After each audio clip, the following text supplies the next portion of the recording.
Bienvenidos a lo que va a ser su clase de equilibrio químico. Yo soy la perra profesora Maika y estamos aquí para platicar de un tema nuevo y muy interesante. Comencemos con la explicación de lo que es reacción química. La reacción química la vamos a entender como ruptura y formación de enlaces. Si hay ruptura y formación de enlaces, entonces vamos a hablar de reacción química. Y podemos clasificar a las reacciones dependiendo del tipo de enlaces que se rompieron y se formaron o dependiendo de las especies que se intercambiaron. Están las reacciones ácido-base, donde la especie que se intercambia son los protones. Podemos encontrar reacciones redox, donde la especie que se intercambia son los electrones. Vamos a tener también reacciones de solubilidad o precipitación, donde la especie que se va a formar es un sólido, lo que se va a disolver es un sólido. Y tenemos todas las demás, ¿no? Que podemos llamar de complejación o de sustitución, que incluyen a los compuestos de coordinación y a los intercambios que pueden ocurrir dentro de las reacciones. Estos tipos de reacciones son puestas así nada más didácticamente para que tengan una idea de cómo puede estar el intercambio de especies en general. Pero la verdad es de que todas ocurren al mismo tiempo, todas pueden ocurrir de manera simultánea. Hay algunas que ocurren únicamente este intercambio y es un poquito más fácil de estudiar.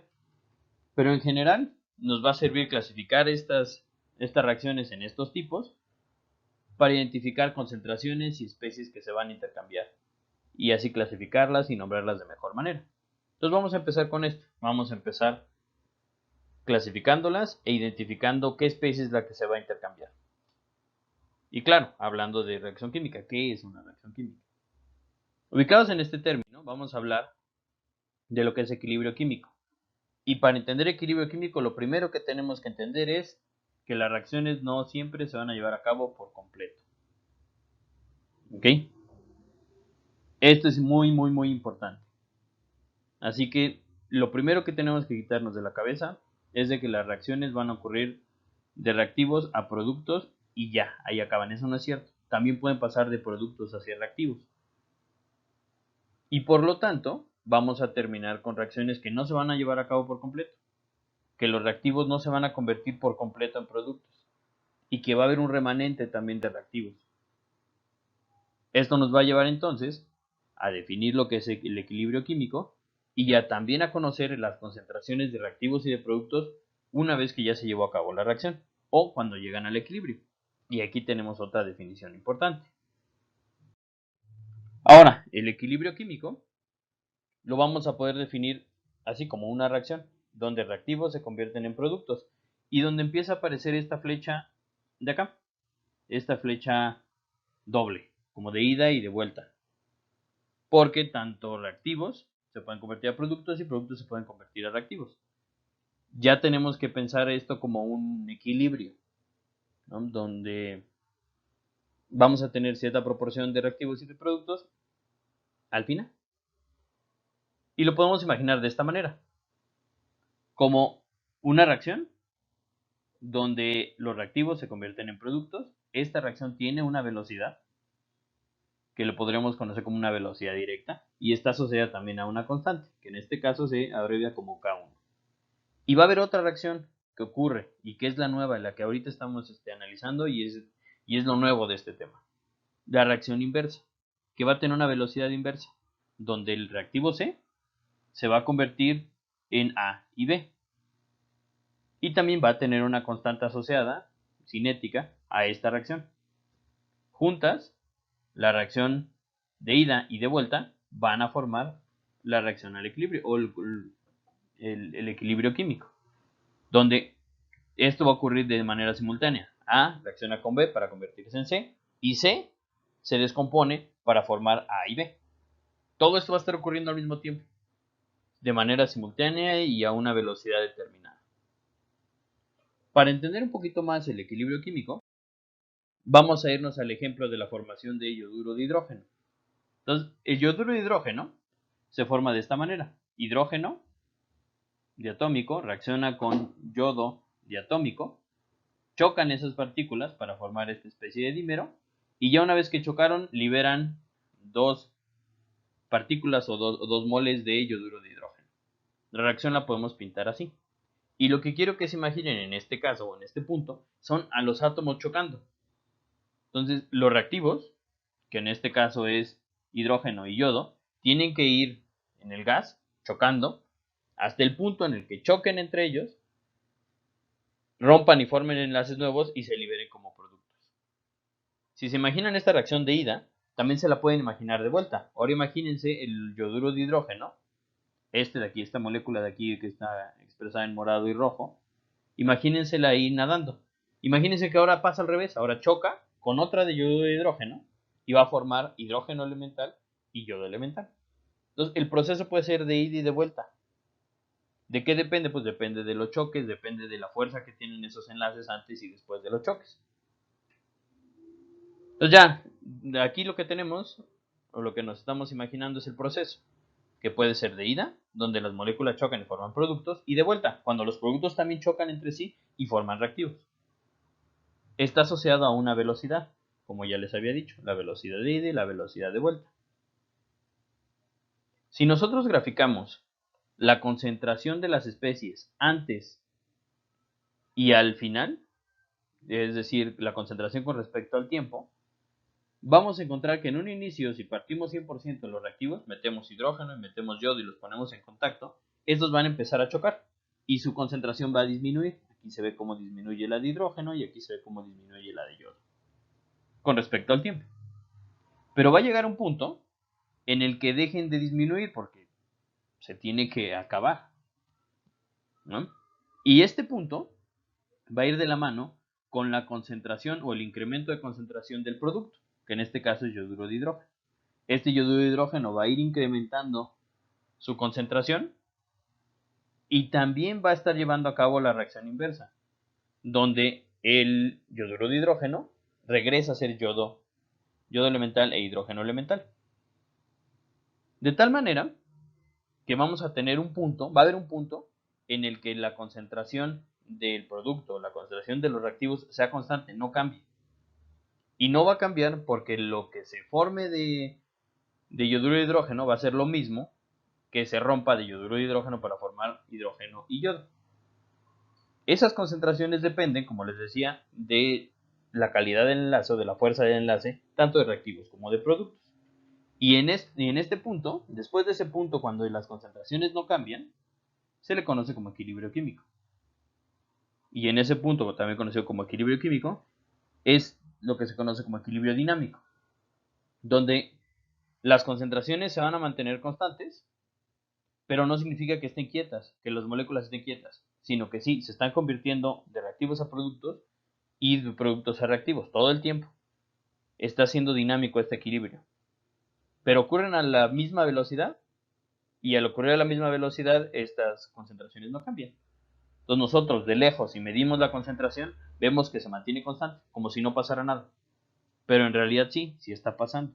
Se están rompiendo moléculas y se están formando moléculas a la misma velocidad, de tal manera que la concentración se mantiene constante. Esto se conoce como equilibrio dinámico y es muy importante para entender equilibrio químico. Ahora, ya, tratamos de explicar cómo ocurre este proceso del equilibrio dinámico. ¿Cómo medimos qué tanto se convierte de reactivos a productos? Lo vamos a medir a través de una ecuación. ¿No? Entonces, esa ecuación nos va a dar lugar a una constante, conocida como constante de equilibrio. Y esa constante de equilibrio va a ser la relación de concentraciones que tenemos de reactivos y productos cuando la reacción ha llegado al equilibrio. Una vez que llegamos a este equilibrio dinámico, las concentraciones se van a mantener constantes. Y al mantenerse constantes, nosotros podemos hacer una relación de ellas, saber cuánto había de productos y cuánto había de reactivos al inicio y al final.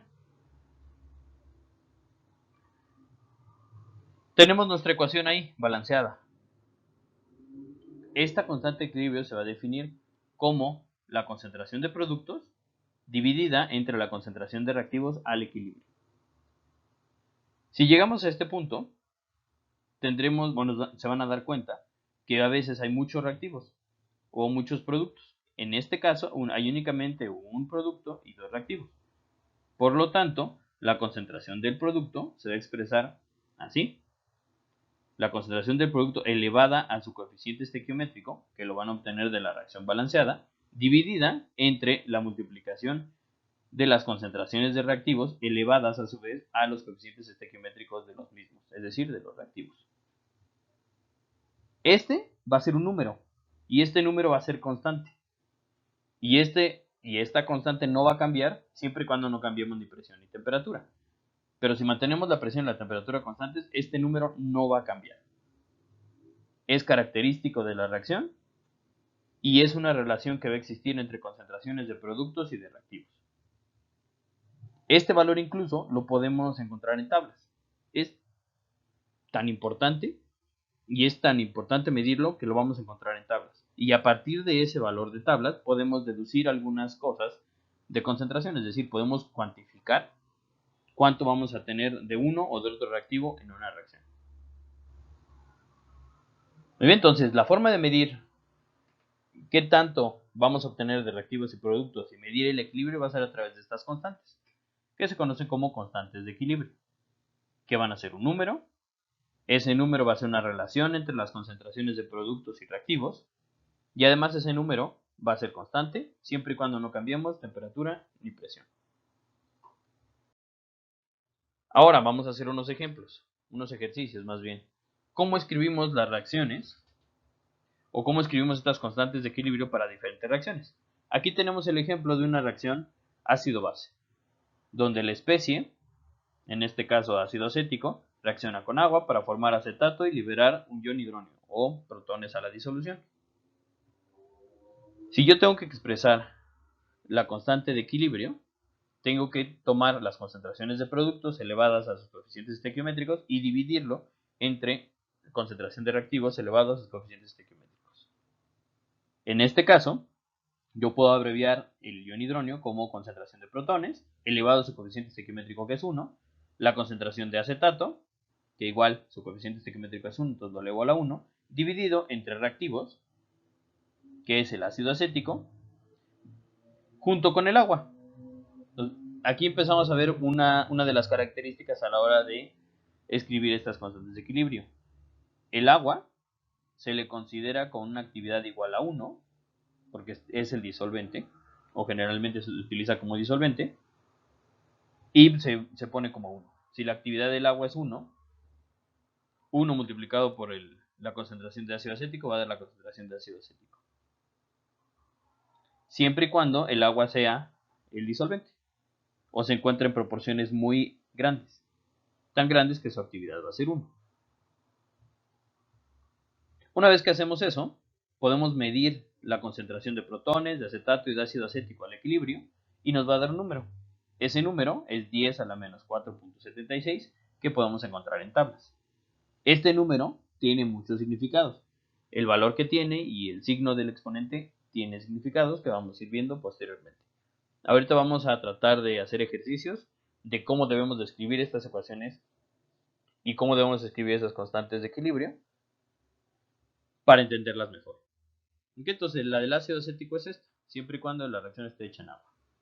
Y recuerden, si el agua es el disolvente, su actividad es 1, y la concentración que tenemos que poner dentro de esta relación de constante equilibrio tendría que ser 1.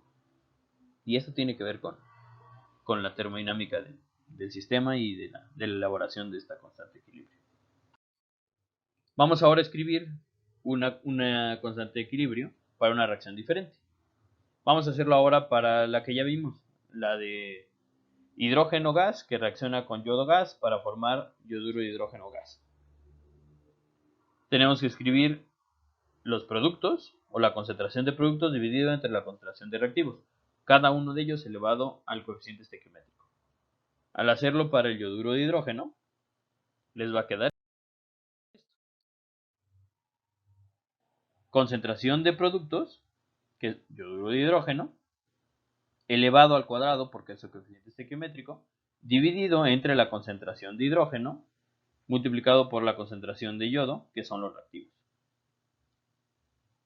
Si uno revisa en tablas o mide la concentración al equilibrio de las tres especies, vamos a encontrar que ese valor de la constante de equilibrio es 0.016.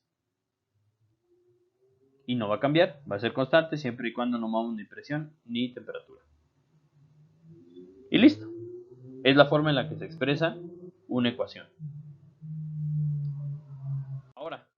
si nosotros tenemos gases, como es el caso de esta reacción, de hidrógeno y yodo que forman yoduro de hidrógeno, todo en fase gas, podemos escribirlo también en términos de presión. Cuando nosotros escribimos las constantes de equilibrio en términos de presión, se dejan de llamar constantes de formación y se llaman Kps o constantes de presión. Estas Kp se pueden expresar a través de las presiones parciales de los gases involucrados en la reacción. En este caso, la presión del yoduro de hidrógeno, la presión parcial del yoduro de hidrógeno elevado al cuadrado, que es su coeficiente estequiométrico, dividido entre la presión parcial de hidrógeno y de yodo 2, que se encuentran en reactivos. Esto nos va a dar un valor. Esta Kp va a tener un valor y la Kp va a ser diferente, o puede ser diferente, a la constante de equilibrio calculada a través de las concentraciones. Es decir, la Kp y la constante de equilibrio no van a tener el mismo valor, porque están expresadas en diferentes términos. La Kp en presiones y la constante de equilibrio en concentraciones. Para hacer la conversión de la Kp a la constante de equilibrio o de la constante de equilibrio a la Kp, podemos ayudarnos de lo que es la ecuación de gas ideal. Lo que voy a hacer en este ejercicio es tomar otra reacción.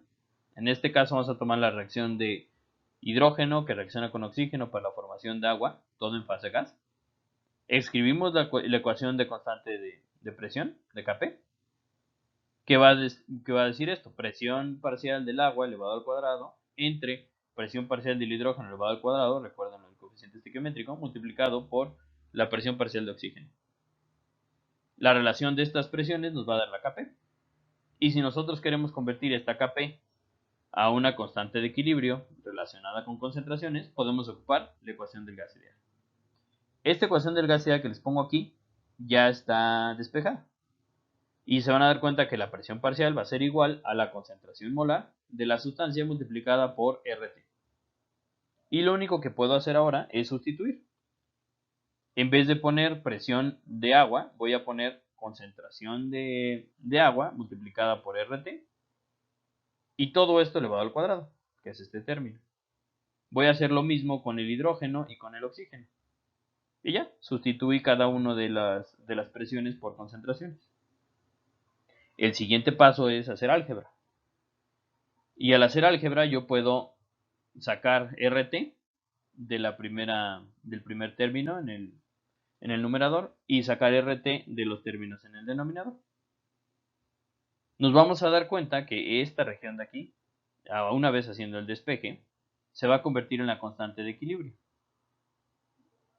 Y que RT al cuadrado y RT al cubo se pueden despejar también y pueden eliminarse para que nos quede el inverso de RT. Entonces, finalmente, Kp va a ser igual a la constante de equilibrio, o Kc de concentraciones, multiplicada por el inverso de RT. Y de esta manera podemos convertir Kp a Kc fácilmente. Si yo multiplico Kp por RT, nos va a dar Kc. Aquí hay algo bien importante que tenemos que considerar. Y esa cosa bien importante que tenemos que considerar es de que la Kp relacionada con la Kc, es decir, esta ecuación, va a ser distinta si cambian los coeficientes estequiométricos. Si cambian de reacción, esta ecuación cambia.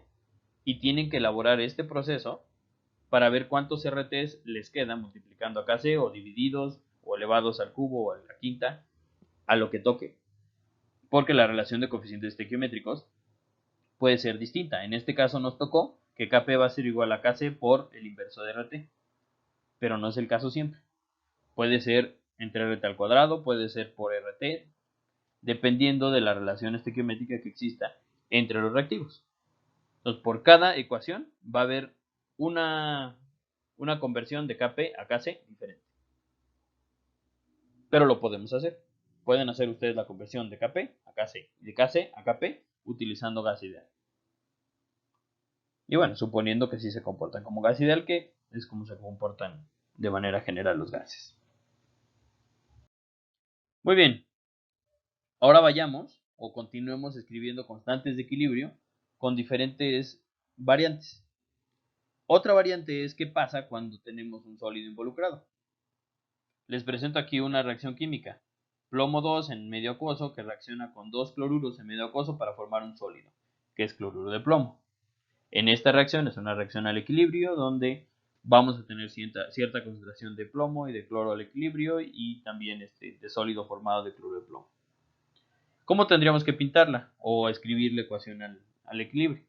Tendría que ser entonces concentración de productos entre concentración de reactivos. Pero este producto de acá, el cloro de plomo es un sólido. Y al ser un sólido, sucede muy similar a como ocurre con el agua cuando es disolvente. Su actividad es igual a 1. Y al tener una actividad igual a 1, vamos a colocarlo en la ecuación como si fuera un 1. Entonces, productos, si esta fuera la constante de equilibrio, tendría que ser igual a productos, que quedamos que es cloruro de plomo, pero que tiene una actividad de 1, dividida entre reactivos, que sería concentración de plomo 2 más, elevado a su coeficiente estequiométrico, que sería 1, multiplicado por la concentración de cloruros, elevado a su coeficiente estequiométrico, que es 2. Entonces, cuando hay sólidos involucrados, nosotros tenemos que considerar la actividad de ese sólido como 1 y no anotar su concentración, sino poner un 1. Despejar y listo. Esta es la constante de equilibrio. Ahora, en tablas, ustedes van a encontrar otra expresión. Van a encontrar la expresión de solubilidad o de disociación de esa sal, que se conoce como KPS. Entonces, la KPS va a ser el inverso de la constante de equilibrio en este caso. Entonces, si nuestra constante de equilibrio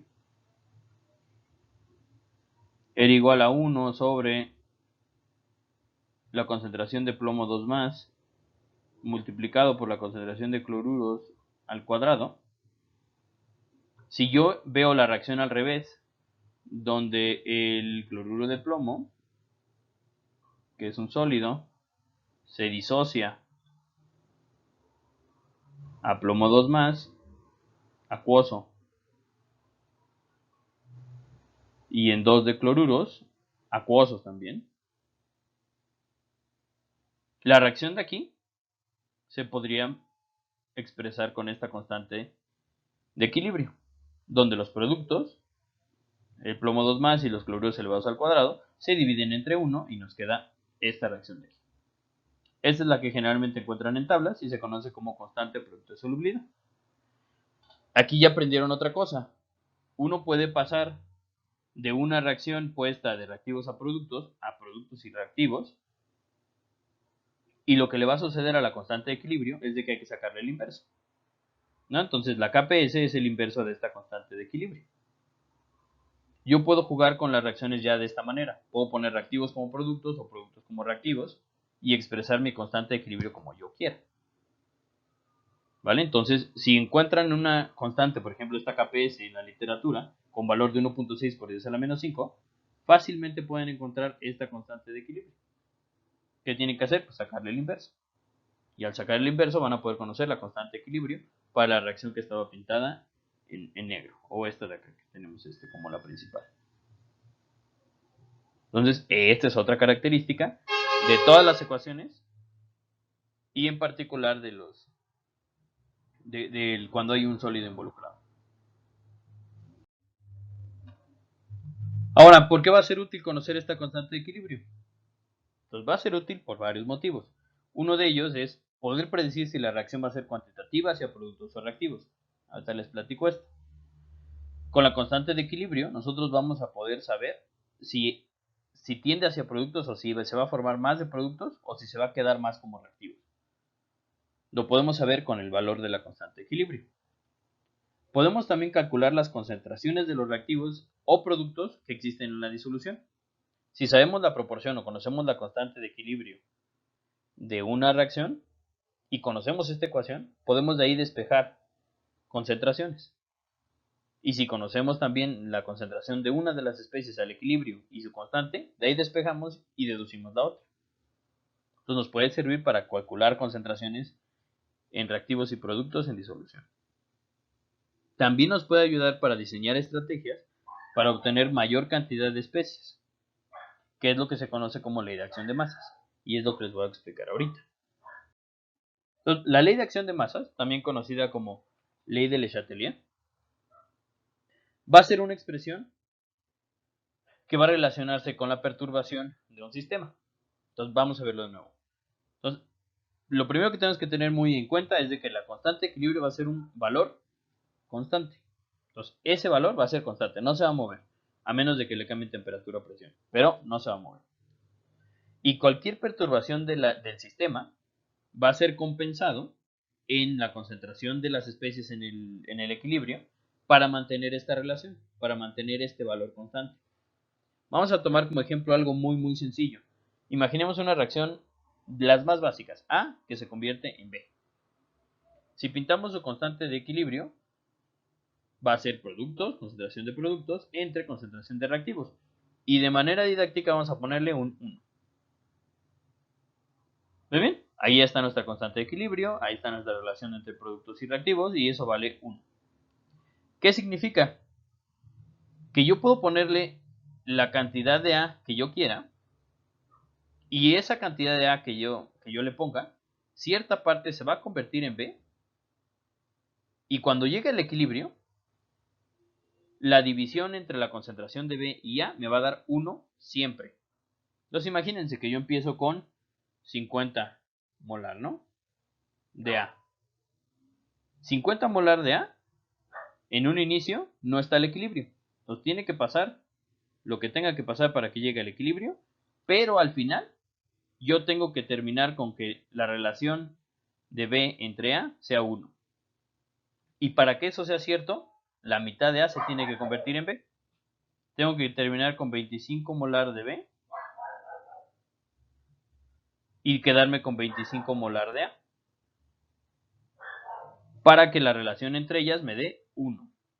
Siempre 1 porque este 1 no va a cambiar, porque es mi constante de equilibrio. Muy bien. Ahora, yo tengo ya este sistema de equilibrio. Lo puedo perturbar de muchas maneras. Ya veremos cuáles son las maneras en las que lo puedo perturbar. Lo puedo perturbar agregándole más cantidad de B.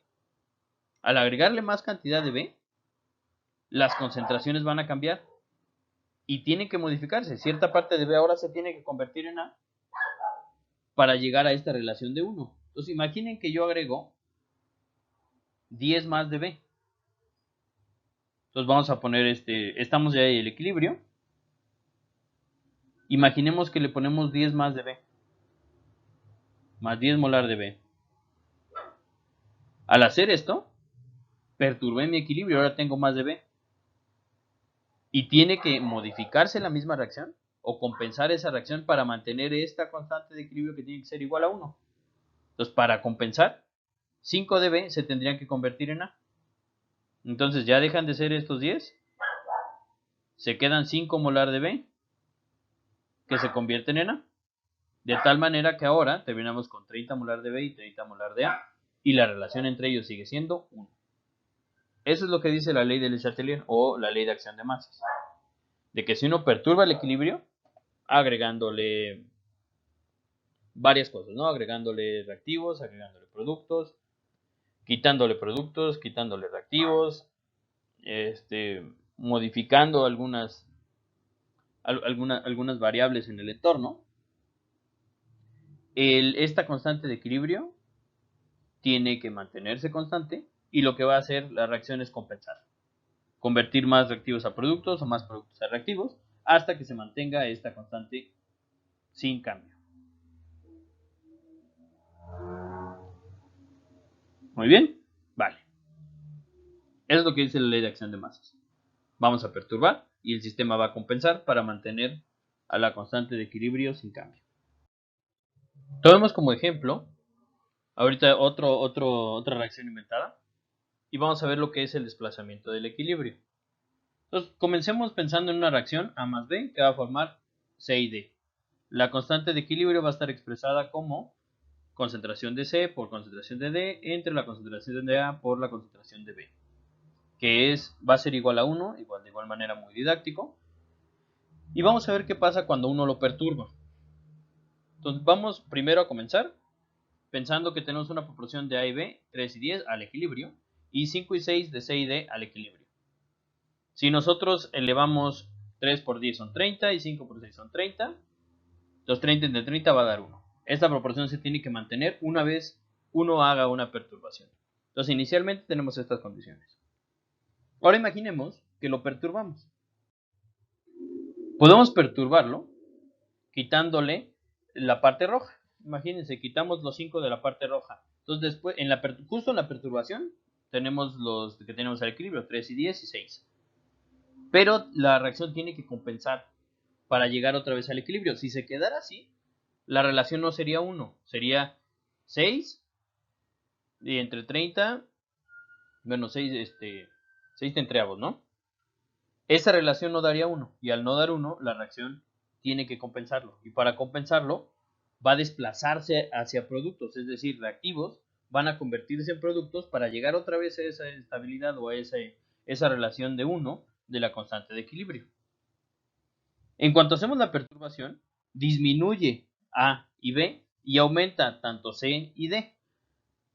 De tal manera que al final, cuando llega nuevamente al equilibrio, terminamos con una proporción 2 y 8 de C y D, por ejemplo, y 2.3 y 7.5 de A y B. De tal manera que 2 por 18 sean 16 y 2.13 por 7.5 sean 16 también, y la constante de equilibrio se mantenga en 1. En el momento en el que sucede esto, otra vez tenemos la condición de equilibrio y hubo cambios con respecto al inicio. Entonces en el inicio teníamos menos D y al final tenemos más D, por lo tanto aumentó la concentración de productos. Con respecto al inicial tenemos menos A y menos B que los que teníamos en un inicio. Teníamos 3 y 10 y terminamos con 2.3 y 7.5. Entonces disminuyó la concentración de reactivos. ¿Qué fue lo que pasó? De reactivos pasaron a productos. Se dice que en este tipo de casos se desplazó el equilibrio hacia productos o hacia la derecha.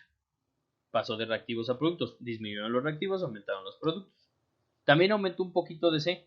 Lo que le quitamos ya lo perdimos, pero sí aumentó de 0 a 2C. Por lo tanto, cuando decimos que se desplazó el equilibrio hacia productos, tenemos un aumento en los productos y una disminución de reactivos con respecto al equilibrio anterior. Entonces recuerden, es una perturbación. De esa perturbación, el sistema tiende a llegar al equilibrio nuevamente y tiene que llegar al equilibrio manteniendo la condición de la constante de equilibrio. Esta es la que se tiene que mantener constante todo el tiempo. Entonces, para compensar, puede mover las concentraciones de reactivos y de productos para llegar nuevamente a este valor constante. Y si lo hace disminuyendo reactivos y aumentando productos, se dice que se desplazó hacia productos. Si lo hace al revés, aumentando reactivos, entonces se desplaza hacia reactivos o hacia la izquierda. Y tenemos que fijarnos entonces en reactivos y productos, cómo cambian con respecto a la perturbación. Ahora veamos el ejemplo del cromato. Hay una reacción química entre cromato con agua para formar dicromato e hidróxidos, ¿no? en disolución acuosa, ¿no? Este es el cromato y este es el dicromato para que los conozcan. Este es el cromato y este es el dicromato. Vamos a hacer ahora un pequeño ejercicio. Vamos a tratar de adivinar de qué color es cada uno con ciertas aseveraciones. Entonces tomemos la primera aseveración. La aseveración dice, al agregar ácido, la disolución se torna anaranjada.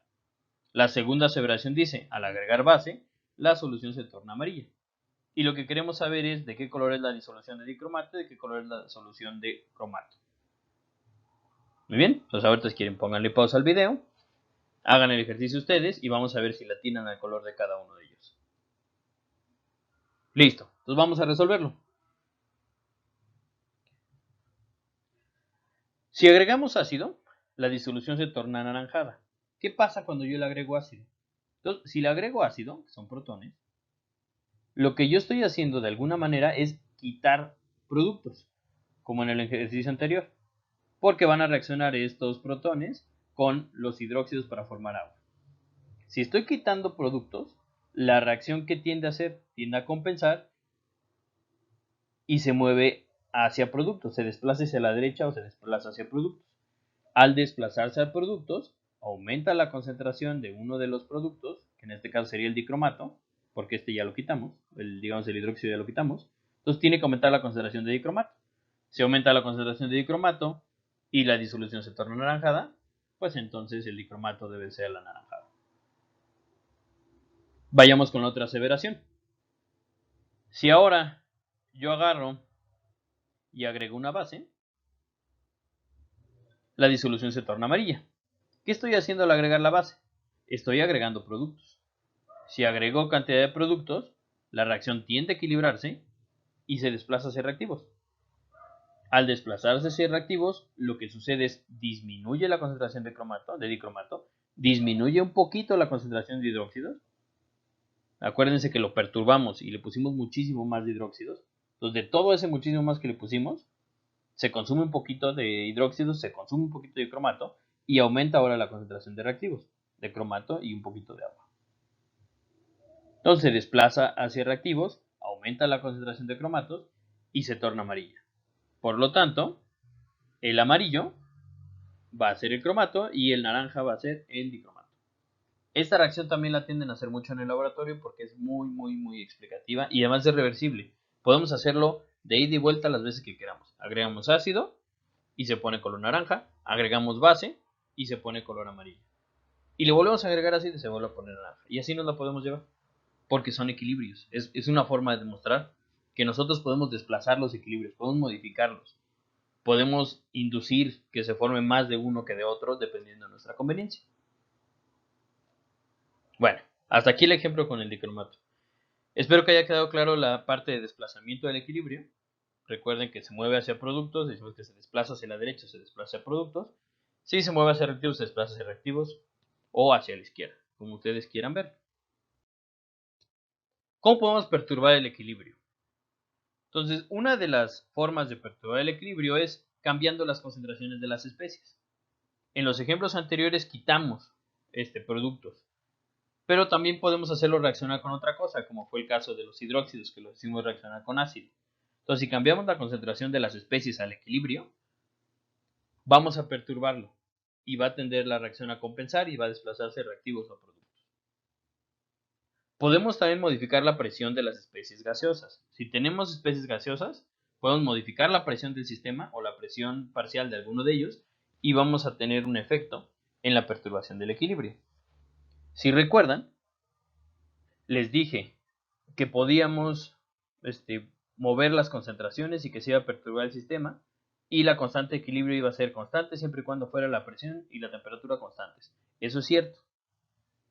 Pero si por alguna razón modifico la presión, yo voy a estar modificando esa constante del equilibrio y es una forma también de perturbar el equilibrio, moviéndole la presión. Pero tengan en cuenta que va a cambiar la constante, la Kp. Va a cambiar la Kp porque voy a cambiar la presión del sistema, o al menos la presión total. Si cambio las presiones parciales es como cambiar la concentración, pero si cambio la presión total, ahí sí va a haber una Kp distinta. Y también puedo incrementar o disminuir la temperatura. En el mismo caso de la presión, si incremento o disminuyo la temperatura, sí perturbo el equilibrio. Sí puedo favorecer un poquito más hacia productos o hacia reactivos, pero la constante de equilibrio ya no va a ser la misma. Porque la constante de equilibrio está definida a una temperatura y a una presión constante. Si cambiamos la temperatura, entonces esa constante de equilibrio ya no es la misma. Sin embargo, el sistema sí puede sentirse perturbado. Sí va a modificar la concentración de reactivos y de productos para llegar a un nuevo equilibrio. Entonces, puedo perturbarlo de diferentes maneras.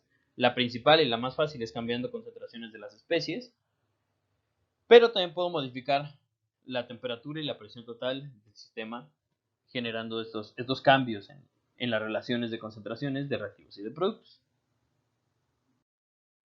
Muy bien, entonces ahora vamos a hablar un poquito más de la forma en la que expresamos estas constantes de equilibrio. Para expresar estas constantes de equilibrio utilizamos el operador P. Este operador P lo único que significa es menos logaritmo de lo que tú quieras. Y lo utilizamos muchísimo para pH, por ejemplo. pH significa menos logaritmo de la concentración de protones. Y tiene su operación inversa, que sería 10 elevado a lo que ustedes quieran. Se eliminan las dos para llegar para despejar una con respecto a la otra, ¿no? Entonces tenemos el operador P y tenemos el inverso del operador P, que es 10 elevado a la menos lo que quiera. Este operador P lo podemos utilizar también para lo que queramos, por ejemplo, concentración de X. Entonces P de X va a ser menos logaritmo de X. Y lo vamos a utilizar muchísimo también para expresar estas constantes de equilibrio. Las constantes de equilibrio, si se dieron cuenta en algunos ejemplos que puse, tienen valores muy chiquititos, 10 a la menos algo. O pueden tener valores muy grandes, 10 a la algo. Entonces conviene expresarlos en términos logarítmicos. Si ese es el caso, P de la constante de equilibrio va a ser igual a menos logaritmo de la constante de equilibrio. En este caso no son concentraciones, sino es el operador menos logaritmo del valor que tenga la constante de equilibrio. Y es una forma en la que lo vamos a expresar. Pues acostúmbrense. P de una constante de equilibrio va a ser igual a menos logaritmo del valor de esa constante de equilibrio. Y su inverso entonces va a ser 10 a la menos lo que ustedes quieran, en este caso, puede ser la constante de equilibrio. Ahora, vayamos con los nombres de la constante de equilibrio. Pueden adquirir diferentes nombres dependiendo de la reacción que estemos llevando a cabo. Por eso les empecé platicando de qué es lo que sucedía con los diferentes tipos de reacciones y qué especies intercambiaban. Entonces de ahí cambia el nombre de la constante de equilibrio. Cuando es una reacción ácido-base y la disociación de un ácido, a esto le vamos a llamar constante de acidez o Ka directamente. Si estoy hablando de una base o la disociación de una base, la formación de un hidróxido, voy a estar hablando de una Kb, que es constante de basicidad. En el caso de las reacciones óxido de reducción, lo vamos a asociar con una constante que se obtiene de la ecuación de Nernst y que se conoce como potencial estándar. Ese camino es un poquito más tortuoso, pero ya lo iremos viendo con el paso de las sesiones. Las reacciones de sustitución o complejación o de formación tienen el nombre general de KF, que es constante de formación. Si ven una KF, es una constante de formación. Las reacciones de precipitación, que esta sí la habíamos visto, se va a llamar producto de solubilidad o constante de producto de solubilidad, también abreviado como KPS, que es la disociación de un sólido.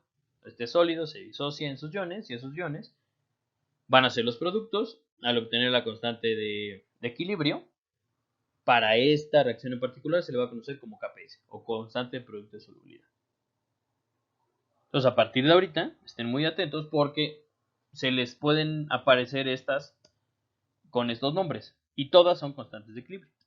Bueno, exceptuando el potencial estándar que tenemos que multiplicarlo todavía por otros factores para llegar a la constante de equilibrio.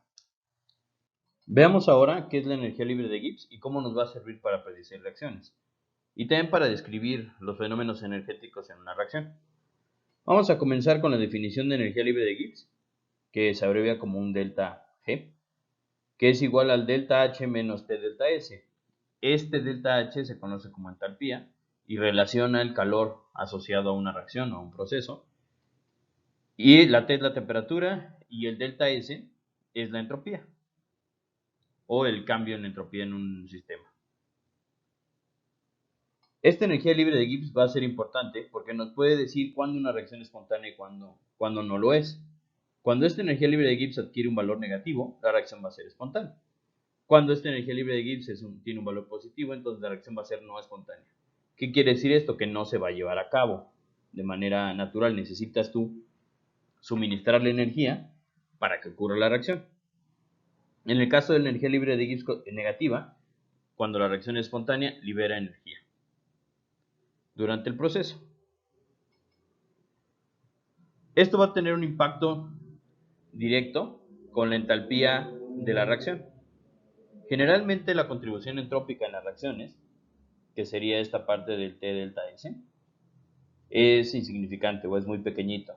Por lo tanto, podemos decir que el delta G tiene una contribución muy importante del delta H. Y el delta H habíamos quedado que es el calor que se desprende o se necesita en una reacción para que se lleve a cabo.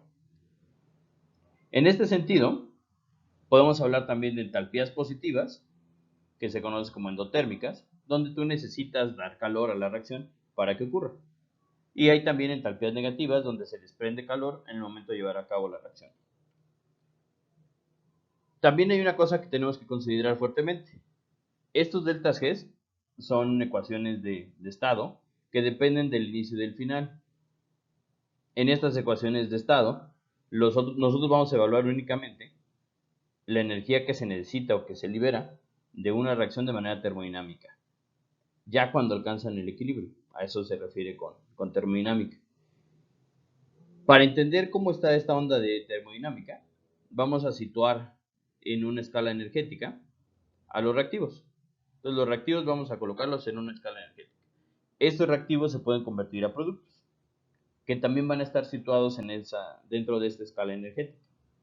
La energía asociada para que reactivos se muevan hacia productos, ese va a ser nuestro delta G de la reacción. Si los reactivos son menos estables que los productos, entonces la reacción va a ocurrir como de manera natural. Los reactivos van a como caer para convertirse en productos, los productos van a ser más estables y las diferencias de energía entre ellos lo vamos a conocer como un delta G de la reacción y va a ser negativo en este caso porque al producir productos que son más estables se libera energía. A lo que me refiero con ecuaciones de estado y que son termodinámicas es de que no dependen del tiempo, únicamente de la energía potencial o energía que tienen reactivos y productos antes y después de la reacción. No es la única o no es la única energía involucrada. Sabemos que también dependen de la cinética, de la forma y de la velocidad con la que se pueden convertir reactivos a productos. Y dentro de este esquema aparece una curva, como una curva de reacción. En esta curva de reacción va a ser el camino que van a seguir los reactivos para convertirse a productos. Todas las reacciones o la mayoría de las reacciones tienen una pequeña energía asociada a los choques y al encuentro entre reactivos para convertirse en productos. Esta diferencia de energía se asocia con otro delta G, pero esta vez va a ser de activación, o un delta G de transición, o también conocido como una energía de activación. Esta energía de activación sí depende del tiempo y depende de la forma en la que los reactivos se conectan o chocan entre sí para convertirse a productos. Y puede ser grande, puede ser chiquita, o una grande se puede convertir en chiquita con catalizadores. Por el momento, nosotros que estamos hablando de equilibrio y de sistemas que llegan al equilibrio, vamos a poder relacionar esta energía libre de Gibbs o esta relación entre reactivos y productos antes y después de la reacción con la constante de equilibrio. Ese va a ser, digamos, el punto final y por eso estamos hablando de energía libre de Gibbs. Esta energía libre de Gibbs va a ser la que nos va a interesar, la termodinámica. ¿Qué es lo que sucede antes y después a los reactivos y productos ya cuando llegan al equilibrio? En el camino, ¿qué tan rápido pueden llegar al equilibrio y qué tan rápido van a llegar a productos? Pues sí, depende de otros fenómenos, depende de ese delta G de activación, depende de la forma en la que chocan las moléculas. Y eso lo vamos a estudiar cuando veamos la cinética de las reacciones. Por el momento vamos a quedarnos con la parte termodinámica y aquí es donde aplica todo lo que aprendieron en sus clases de termodinámica. En esta parte termodinámica del delta G de reacción vamos a poder relacionarlo con la entalpía y finalmente vamos a poder relacionarlo con la constante de equilibrio y de esa manera predecir reacciones.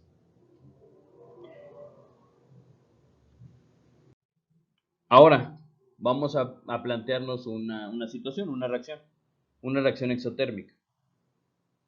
La reacción para convertirse de A a B, de A a B a C a D, que es el ejemplo de esta reacción, si es exotérmica, va a tener que liberar calor. Si es exotérmica, su entalpía o su delta H va a ser negativo. Y como habíamos dicho anteriormente, su delta G generalmente va a ser negativo también y por lo tanto va a ser espontáneo. Lo que caracteriza estas reacciones exotérmicas es de que van a liberar calor. Y nosotros podemos imaginarnos, en términos de equilibrio al calor, como si fuera una especie más. Y en este caso la podríamos poner como productos. Si ponemos al calor como productos,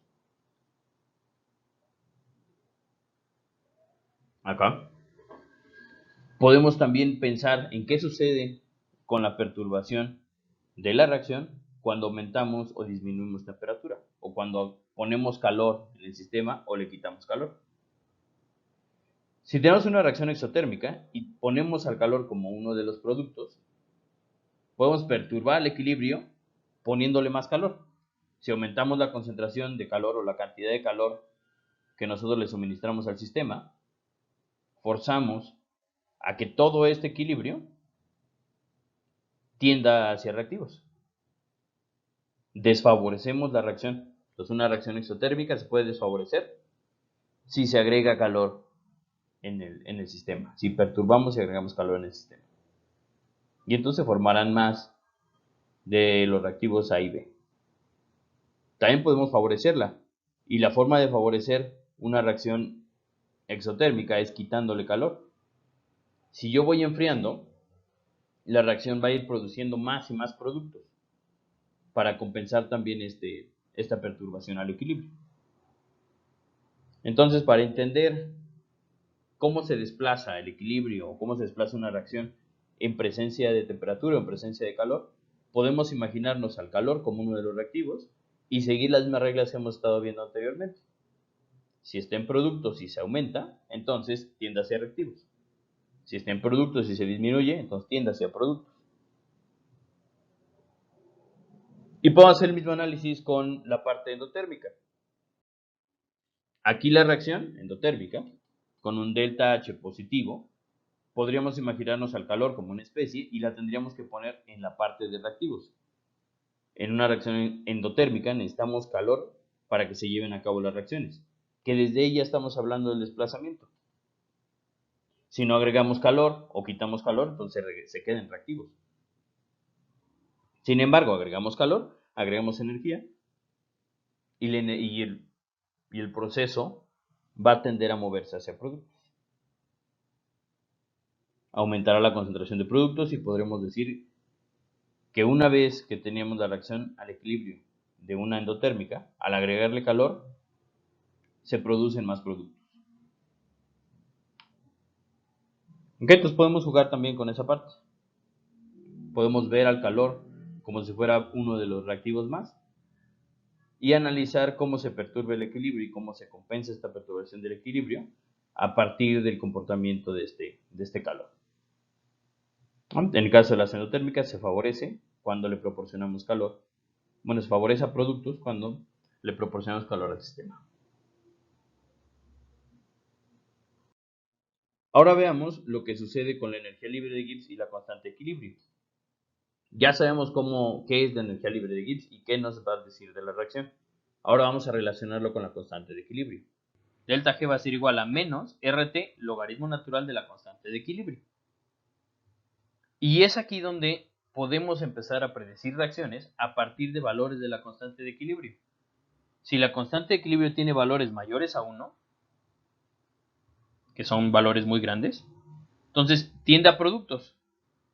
¿Qué significa que tiende a productos? Si el valor es mayor a 1, la concentración de productos va a ser mucho mayor que la de reactivos y ese valor va a ser mayor que 1. Tiende a productos. Matemáticamente es fácil de verlo. Y también lo puedo relacionar con el delta G. Si este es mayor que 1, el logaritmo natural de un número muy grande va a ser número positivo. Y ese número positivo multiplicado por RT, que son valores también positivos, y por el negativo, les va a dar un valor negativo de delta G. Y como habíamos quedado, valores negativos de delta G son reacciones espontáneas que van a liberar energía. Muy bien, entonces, reacciones espontáneas, constantes de equilibrio mayores a 1. Y tienden a productos. Si la constante de equilibrio es menor a 1, entonces se dice que tiende a reactivos. La reacción no ocurre, no es espontánea. Los valores son pequeñitos, 10 a la menos 15, hagan de cuenta, ese es muy pequeñito. Tiende a ser reactivos. Los reactivos van a predominar. Significa que la concentración de reactivos es más grande que la de productos. Y en la ecuación de la constante de equilibrio, pues ese valor va a ser muy chiquito, menor a 1. Cuando le saquen el el logaritmo natural de ese chiquitito, de 10 a la menos 15, les va a quedar un valor negativo. Ese valor negativo multiplicado por menos RT les va a dar un valor positivo de delta G. y la reacción no va a estar favorecida. No ocurre, se queda en reactivos. Y es la forma en la que nosotros podemos relacionar la constante de equilibrio con la energía libre de Gibbs y con la predicción de reacciones. ¿No? Constantes de equilibrio mayores a 1 va a tender hacia productos. Constante de equilibrio menores a 1 va a tender hacia reactivos. Como último ejemplo, ya para no hacerlo tan largo, vamos a tomar a la glucólisis. La glucólisis son una serie de reacciones mediadas por enzimas muy importantes en nuestro organismo que lo que van a hacer es convertir glucosa en piruvato. Son varios procesos. Aquí son los primeros 4 procesos. Después vienen otros 5 procesos. Bueno, en total son 10 enzimas las que participan para llegar al final al piruvato. La parte que yo quiero recalcarles de la glucólisis no es el proceso, no son las enzimas, ni siquiera son los reactivos, sino el delta G de las reacciones en cada uno de los pasos. Cada uno de los pasos, desde los primeros que les puse hasta estos últimos 5, si se dan cuenta tienen unas flechitas reversibles. Estas flechitas reversibles significa que tienen deltas G muy cercanos a 0 y que pueden pasar fácilmente de reactivos a productos y de productos a reactivos. Van a encontrarse algunas flechas que nada más van en un sentido. Significa que está muy favorecido hacia productos, que su constante de equilibrio es muy muy grande. Tan grande que de productos a reactivos casi no ocurre. Es muy poquito lo que pasa. No significa que no pase, sí pasa, pero es muy poquito.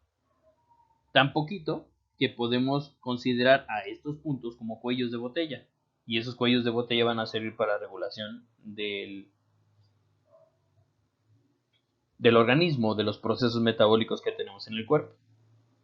Tomemos dos ejemplos más claros. Uno de ellos es la fosforilación de la glucosa a la glucosa 6-fosfato. Esto se hace a través de una enzima llamada exoquinasa o exocinasa y tiene un delta G negativo. ¿Qué significa? Que tiende a productos muchísimo. Este delta G es grandísimo, es 16.700 joules sobre mol. También lo que significa es de que la glucosa 6-fosfato le cuesta esta energía para regresar a glucosa. Y además tiene que estar mediada por el proceso de ATP-ADP y la exocinasa. Se considera esta reacción irreversible. Entonces, ustedes pueden identificar reacciones reversibles o irreversibles en los procesos metabólicos fijándose en el delta G. Y este delta G, como les había dicho, se va a asociar a la constante de equilibrio. Y se va a asociar a qué tanto producto yo voy a tener con respecto a mis reactivos. En el paso 2 de la isomerización, el proceso ya es reversible. Cambia en un orden de magnitud. En vez de que sea 17, ya nada más es 1.7 y además cambió de signo. Entonces, en la isomerización, este delta G ya no es exotérmico. Bueno, ya no es se llama exergónico. Ya es endergónico, es decir, necesitas energía para que ocurra este proceso de glucosa 6-fosfato a fructosa 6-fosfato. Por lo tanto, este proceso de acá tiende hacia reactivos y el que se va a acumular va a ser la glucosa 6-fosfato. Si cambio las concentraciones y perturbo el equilibrio, entonces puedo hacer que esta glucosa 6-fosfato se mueva hacia fructosa 6-fosfato. Y es la forma en la que nosotros vamos a regular todo el proceso. Todo este proceso, desde glucosa hasta piruvato, todo este camino, se puede regular con los intermediarios. Si aumento la concentración de algún intermediario, por ley de Le Chatelier, se va a convertir en otro. Y estas líneas, o estos procesos que son muy, muy, muy exergónicos, van a servir como cuellos de botella, donde la glucosa 6-fosfato ya no va a regresar a glucosa. Y su único camino es convertirse a fructosa 6-fosfato o convertirse en otros productos, dependiendo del proceso metabólico en el que se encuentra. ¿Cómo podemos predecir cuál es reversible y cuál no es reversible? Pues con los deltas G de reacción y con las constantes de equilibrio. ¿Cómo yo puedo predecir qué especie se me va a acumular y para dónde se va a mover mi proceso metabólico? Con leyes de Le Chatelier. Bueno, con ley de Le Chatelier aplicado a cada una de estas reacciones para este ejemplo de la glucólisis.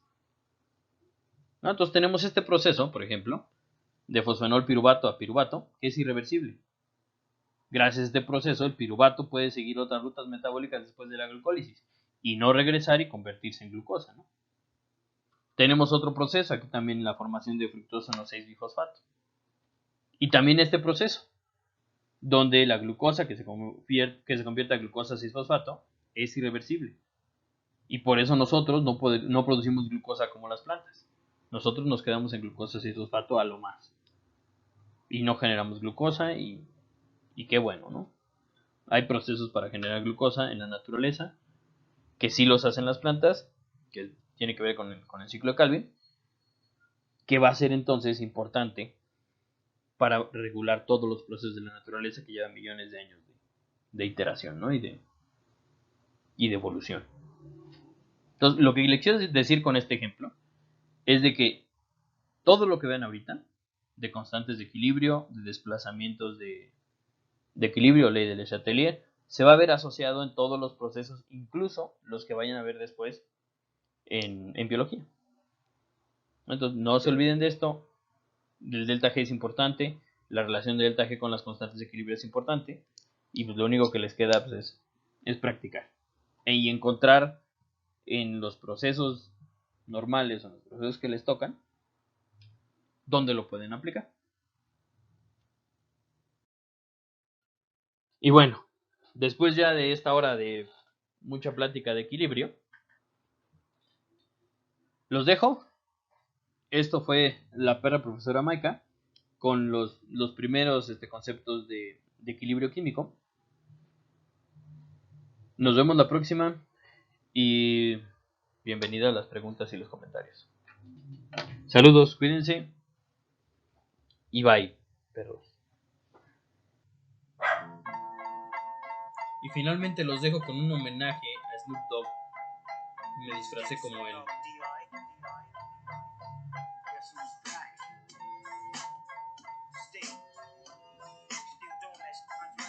Nos vemos.